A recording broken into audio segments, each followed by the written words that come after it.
அந்த படம் வந்து ரொம்ப எமோஷ்னலாக ரொம்ப டச்சிங்காக முடியுது. பொதுவாக இந்த வேல்யூஸ் பிரதானமாக வச்சு படங்கள் வர்றது வந்து ரொம்ப கம்மியாயிட்டு இருக்கு.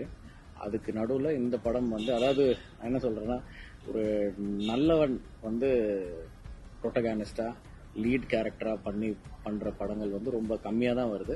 அந்த வகையில் இந்த படத்துடைய லீட் கேரக்டராக இருக்கட்டும், இந்த படம் பேசுகிற மாரலாக இருக்கட்டும், மெசேஜாக இருக்கட்டும், எல்லாமே வந்து நேர்மையை தூக்கி பிடிக்கிற ஒரு கதை அம்சத்தோட, அதை ரொம்ப பிரீச்சியாக இல்லாமல் ரொம்ப ரொம்ப ஒரு இன்ட்ரெஸ்டிங்கான ஸ்க்ரீன் பிளேயோட, ரொம்ப ரேசியாக பேசியாக நல்ல ரியலிஸ்டிக் பர்ஃபார்மன்ஸஸோட, ரொம்ப ரியலிஸ்டிக் லொக்கேஷன்ஸில் சுகுமார் சாரோட நல்ல சினிமோட்டோகிராஃபியில் ரொம்ப அழகாக நேர்த்தியாக பண்ணியிருக்காங்க இந்த என்டையர் டீம். இந்த படம் 27 டிசம்பர் வெளியாகுது.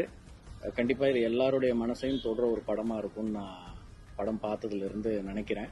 நல்ல வேல்யூஸை போதிக்கிற, நேர்மையை தூக்கி பிடிக்கும் இந்த திரு மாணிக்கம் திரைப்படம் மிகப்பெரிய வெற்றி அடைய என்னுடைய வாழ்த்துக்கள். நன்றி.